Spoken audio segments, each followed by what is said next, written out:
Varicose veins తో బాధపడుతున్నారా? మన ఏవిస్ హాస్పిటల్లో 4500 రూపాయల లేజర్ స్కానింగ్ ఉచితం. నమస్కారం. కార్తీక పురాణం 10వ రోజు పారాయణలోకి వచ్చాం. అయితే ఈ 10వ రోజు అధ్యాయంలో ఏం చెప్తున్నారంటే, జనకరాజర్షి అడుగుతున్నారు, ఓ మునీశ్వర, అజామిళుడు పూర్వజన్మలో ఎవడు? ఇతను ఏ పాపాలు చేయటం వల్ల బ్రాహ్మణ జన్మ ఎత్తినప్పటికీ ఇతనికి ఇలాంటిది వర్ణసాంకర్యము, కుమార్తెతోటే మళ్ళీ వివాహం చేసుకోవటము, మళ్ళా పిల్లల్ని కంటము, ఇలాంటిది ఎట్లా ఇతనికి సంప్రాప్తించింది? తర్వాత ఈ విష్ణుదూతలు చెప్పిన ఈ మాటలన్నీ విని యమభటులు ఎందుకు ఒప్పుకున్నారు, ఎందుకు ఊరుకున్నారు, యముడి వద్దకెళ్ళి ఏం చెప్పారు అని అడిగారు. వశిష్ఠుడు ఇట్లా చెప్తున్నారట. యమదూతలు విష్ణుదూతల మాటలు విని శీఘ్రంగా యముని వద్దకు పోయి సర్వవృత్తాంతాన్ని యమునికి నివేదించారు.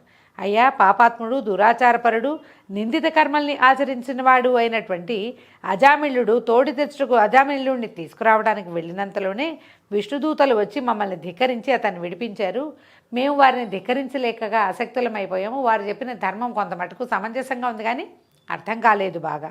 ఆ మాటను విని కోపించిన యముడు జ్ఞానదృష్టితోటి అంతా చూసి, ఈ అజామిళుడు పరమ దుర్మార్గుడైనప్పటికీ అంత్యకాలంలో హరినామస్మరణ చేయటం వల్ల పాపాలు నశించి వైకుంఠ ప్రియుడయ్యాడు, అంచేతే అతన్ని విష్ణుదూతలు వచ్చి తీసుకుపోయారు అని చెప్తున్నాడు అనమాట. దుష్టాత్ములై మహిమను తెలుసుకోనలేక హరినామస్మరణ చేసినను పాపములు నశించును. అంటే తెలిసి హరినామస్మరణ కాదు, తెలియక హరినామస్మరణ చేసినా కూడా. ఇది మనకి ఇంకో పురాణంలో కూడా మనం ఈ కథలు వింటుంటాం. ద్వారపాలకులైన జయ విజయులు భూలోకంలో పుట్టవలసి వచ్చింది. 3 రాక్షస జన్మలు ఎత్తారు. 3 రాక్షస జన్మలు వారు హరిద్వేషంతో ఉండి నిత్యము హరిని వెతుకుతూ ఉండటం వల్ల వాళ్ళకి మోక్షం వచ్చిందని చెప్తారు. ద్వేషభక్తి, ద్వేషంతో స్మరణ, అలా ఎలా స్మరించినా సరే మోక్షం వస్తుందట హరినామస్మరణ. అందుకనే చెప్తున్నాం కదా, మనం చిన్న చిన్న నామస్మరణని అలవాటు చేసుకుంటే, అలవాటుగా చేసినా కూడా మనకి మోక్షం వస్తుంది, మనకు అవకాశం లభిస్తుంది. కానీ తెలియక తాకినను అగ్ని కాల్చును కదా అంటున్నాడు. భక్తితో నారాయణ స్మరణ చేయని వాడు జీవన్ముక్తుడై అంతమంది మోక్షాన్ని పొందుతాడు అని యముడు ఇట్లు విచారించి ఊరకుండెను. అయితే ఈ అజామిళుడి కథ వశిష్ఠ మహర్షి జనకరాజర్షికి చెప్తున్నారు.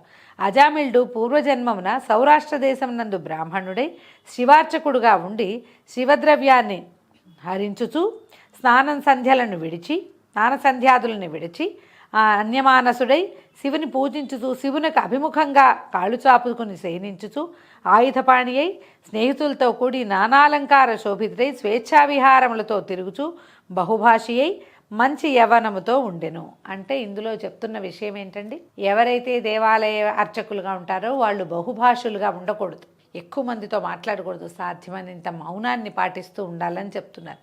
బ్రాహ్మడైన వాడే పూర్వకాలంలో అలా ఉండేవాళ్ళట, పలకరిస్తే కానీ మాట్లాడకూడదు, అలా ప్రత్యేకంగా ఉండేది.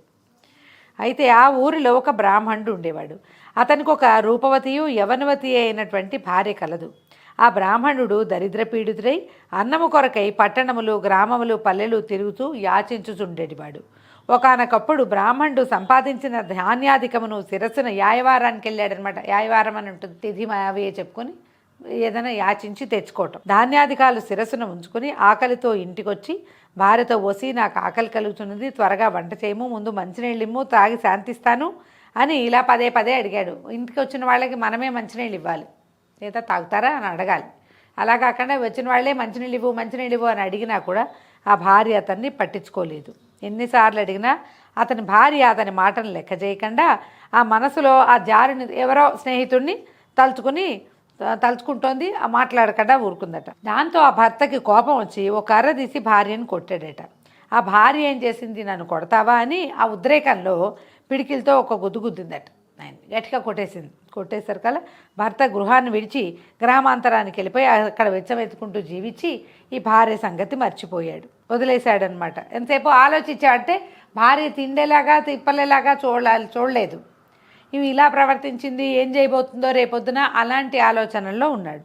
ఈ భార్య కూడా హాయిగా ఉండి భర్త సామాన్లన్నీ పడేసి వెళ్ళిపోయాడు కదా, వాటల నుంచి కావలసినవన్నీ ఏరుకుని చక్కగా వంట చేసుకుని మంచి భోజనం చేసి మంచి చీర కట్టుకుని తాంబూలం కూడా వేసుకుని ఒక తెలిసిన స్నేహితుడి ఇంటికి వెళ్ళిపోయిందట.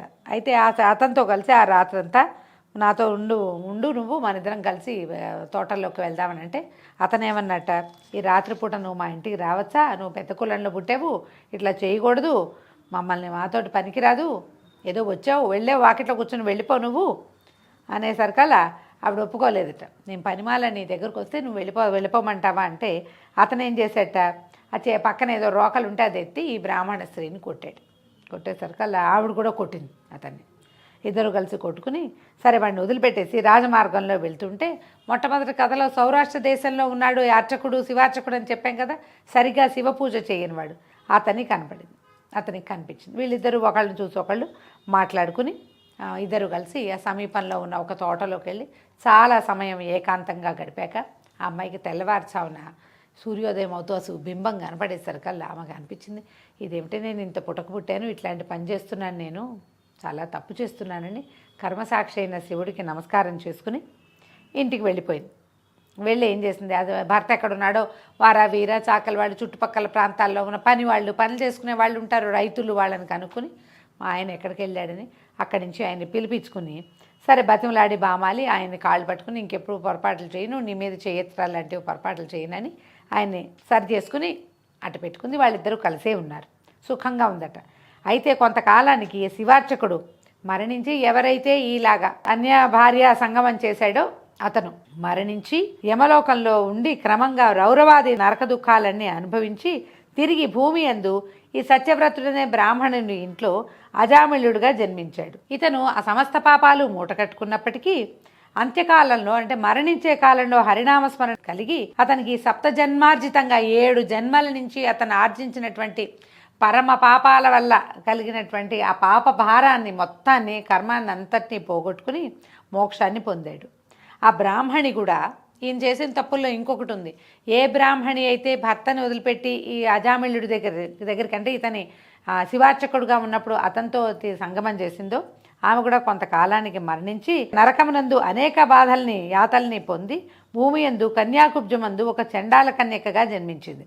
అయితే ఈ చండాల కన్యకగా జన్మించినప్పుడు ఈ పిల్ల పుట్టినప్పుడు ఆయన సమీప గ్రామంలో ఉన్న ఒక బ్రాహ్మణాయన్ని ఈ పిల్ల పుట్టిన సమయం మంచిదేనా అని కనుక్కున్నాడట.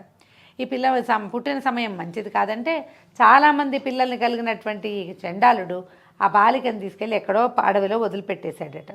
అంతలో ఆ ప్రాంతంలో తిరుగాడుతూ ఇంటికి వెళ్తున్నటువంటి ఒక బ్రాహ్మణుడు ఈ ఏడుస్తున్న చంటి పిల్లని చూసి ఎవరో బాలిక పాపం వదిలేశారని ఆయన తీసుకొచ్చి పిల్ల అవయవ లక్షణాలు చూసుకుని తనే పెంచకుండా తన ఇంట్లో ఉన్న దాసి దానికి ఆ పిల్లని అప్పచెప్పాడట.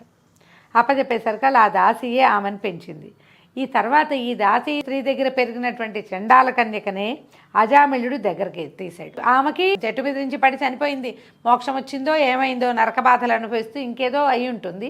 కాకపోతే ఆ స్త్రీ సంగమం చేసినటువంటి అజామిళుడికి మాత్రం మోక్షం వచ్చింది. దానికి చెప్తున్నారనమాట, రాజా నీవు అడిగిన ప్రశ్నకి సమాధానం అజామిళుని యొక్క పూర్వవృత్తాంతం. పాపాలకి ప్రాయశ్చిత్తం చేయటం చాలా కష్టం. హరినామ సంకీర్తన చేస్తే ప్రాయశ్చిత్తాలతోటి పని లేదు. అది కాకపోతే ధర్మశాస్త్రంగా ప్రాయశ్చిత్తాలు చేయాలంటే ఒక జీవితం సరిపోదట. మనం ఈ జీవితంలో ఫలానా పొరపాటు చేశాను, నేను ఇంత చేశాను, మిత్రుడిని మోసం చేశాను, లేకపోతే ఇంకేదైనా చేయకూడని పని చేశాను, ఈ పర్వదినాల్లో ఏదైనా అభక్ష్య భోజనం చేశాను, ఇతరులను నిందించాను, దానం చేసేవాడిని ఆపాను అని మనకే తెలుసుకున్నాం అనుకోండి, వాటన్నిటి నుంచి మనం విముక్తి పొందటానికి మనకు ఒక జీవితం సరిపోదు ధర్మం ప్రకారం. కానీ హరినామ సంకీర్తన వాటన్నిటినీ పోగొడుతుందని వశిష్ఠ మహాముని చెప్తున్నారు. ఎవని యొక్క నాలుక హరినామ సంకీర్తన చేయదో, మనసు హరిపాద పద్మమును స్మరించదో, చెవులు హరిచరిత్రములను వినరో వాని పాపములు ఎట్లు నశిస్తాయి? ఇతర చింత మాని హరిని స్మరించేవాళ్ళు ముక్తిని పొందుతారు, ఇందుకు సందేహం లేదు. కాబట్టి కార్తీక మాసంలో ఆచరించిన ధర్మము సూక్ష్మమైనదైనను గొప్పదైనను పాపం అంతటినీ నశింపజేస్తుంది. కార్తీక ధర్మమునకు పాపములను నశింపచేయే సామర్థ్యం ఉంది. కాబట్టి కార్తీక మాసమందు ధర్మం ఆచరించని వాడు నరకాన్ని పొందుతాడు, ఇది నిశ్చయము. పాపాలని నశింపచేసే ఈ కథను విన్నవారు సమస్త పాపములను నశింపజేసి మోక్షాన్ని పొందుతారు. ఈ కథను వినిపించువాడు పాప విముక్తుడై వైకుంఠమునందు విష్ణువుతో కూడి సుఖించును. దీనికి ఎట్లా విశేషం, ఇది ఎందుకు ఇప్పుడు విష్ణుగాథ అని చెప్పారంటే, ఒకసారి హరినామస్మరణ చేసి నారాయణ నామస్మరణ చేసిన వాడికి ముక్తి వస్తుంది. సూక్ష్మధర్మం అంటారు దీన్ని. మన జీవిత గమనంలో రకరకాల పొరపాట్లు చేసినా కూడా ఈ సూక్ష్మధర్మ సాధన వల్ల వాళ్ళకి ముక్తి లభిస్తుంది. ఈ కార్తీక ధర్మాలలో ఇన్ని రకాలు చెప్పి ఈ పర్వదినాలలో ఏదైనా ఒకరోజు చెయ్యి, ఈ ఒకరోజు చెయ్యి, ఈ ఒకటి చెయ్యి, దానం చెయ్యి, జపం చేయి, తపం చేయి, దేవాలయానికి వెళ్ళు, పురాణం చదువు, పురాణం విను, లేదా చలితో బాధపడే వాళ్ళకి బట్టలు దానం చేయి, వస్త్రదానం చేసుకోవచ్చు, గుమ్మడికాయ దానం చేయి, నువ్వులు ఉసిరి దానం చేయి, దీపం పెట్టు లేదా దీపదానం చెయ్యి. ఇన్ని రకాలు చెప్పినప్పుడు ఇన్ని విషయాలలో మనం ఒకటైనా చేయలేమా? ఇవన్నీ వినేసి ఏదీ చేయని వాడికి తప్పకుండా నరకం వస్తుంది. ఇవన్నీ విని ఏ ఒకటి చేసినా కూడా తప్పకుండా ముక్తి లభిస్తుంది. సమస్త పాపాలు చేసిన వాళ్ళకి ముక్తి ఎలా వస్తుంది? ఇది శాస్త్రవచనం కాబట్టి వస్తుంది. కార్తీకంలో ఈ ధర్మాచరణ ఏదైనా సరే దాని నియమం ప్రకారం కనుక పాటించినట్లయితే తప్పకుండా మానవులకి మోక్షం లభిస్తుందని జనక రాజర్షికి వశిష్ఠ మహాముని చెప్తున్నారు. దీంతో మన 10వ రోజు పారాయణ పూర్తయింది. రేపు ఉదయం 11వ రోజు పారాయణతో మళ్ళీ కలుసుకుందాం. నమస్కారం.